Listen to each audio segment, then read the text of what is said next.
आज आज आउ गोटे विषय आम जानवा को पड़ो जोटा कि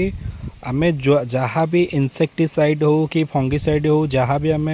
व्यवहार करुचे से व्यवहार करने पर तार केते दिन पर आम अमल करवा हार्वेस्टिंग करवा तार गोटे टाइम पीरियड थाए।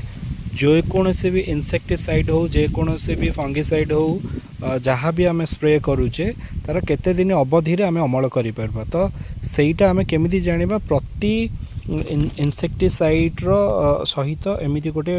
लिफलेट गोटे आटाच थाए। तो से लिफलेट को देखिए बाहर करेंगे बाहर करके भी सी आपड़ देखिपारे। तो ये मुझे देखे दूची एटा ओडिया भाषा रे कोठी लिखाही देखु भलसे देखु जदि आपण बैगण गचरे मालुचंदी तो यह कौ कौ पोकरे काम करिवो फलबिंधा कांडबिंधा thrips jassids are gram Etah Hector प्रति केते कौन आपण एटा ऐड करि परिबे से एटा देखंतु एटा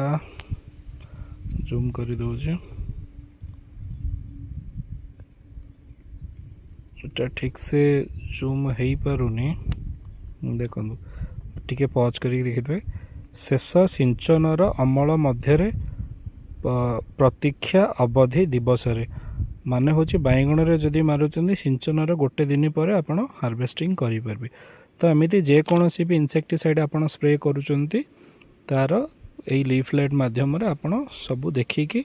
अमल करि परबे। कोटा 4 दिन थाए कोटा 7 दिन थाए कोटा 8 दिन थाए तो से हिसाब रे आपण हार्वेस्टिंग अमल करि परबे।